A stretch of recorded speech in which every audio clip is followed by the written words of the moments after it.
شالته.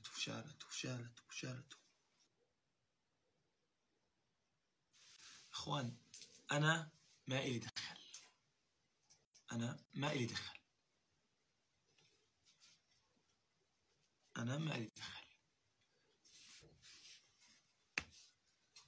انتهى. أنا ما يدخل.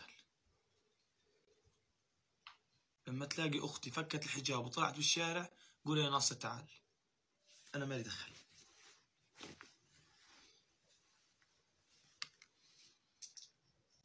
كل واحد مسؤول. لا جد يعني صراحة شلحته ولا لبسته ولا هاي على اساس انكم تحضروها يعني في ما فك عني يا زلمة. ولا حكيت صورة ولا حطيت شخص معين ولا ذميت فيه ولا عملت قدح ولا اشي. بس اللي صار اليوم اللي نزل عني هذا الخبر اللي اغلبكم شافه، هو نفسه بينافق علينا على الانستغرام وبيعمل شغلات تانية على التيك توك. ما بعرف كيف يعني على التيك توك